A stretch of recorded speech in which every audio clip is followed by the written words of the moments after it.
এই জগৎ একটা বিরাট ইচ্ছার বশে চলেছে। যার যা পাবার সে তা পাচ্ছে।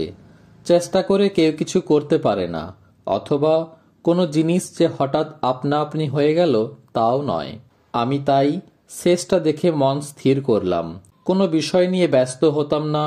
ভাবতাম আমি ভগবানের চিন্তা নিয়ে থাকি, যা হবার তা হবে। যদি না হবার হয় তো চেষ্টা করেও হবে না।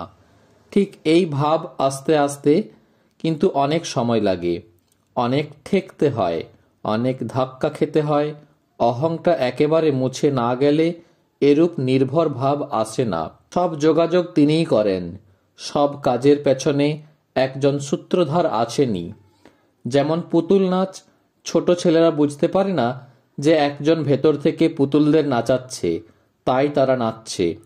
আমরাও জ্ঞানীর কাছে ছোট ছেলের মতো। যার হবার, ভগবান তার প্রতি তোমার প্রবল সহানুভূতি ও অসীম ধৈর্য এনে দেবেন। আবার সেই সব লোককেও তিনি তোমার কাছে নিয়ে আসবেন, তবেই তো হবে। স্বামী তুরীয়ানন্দজি মহারাজ।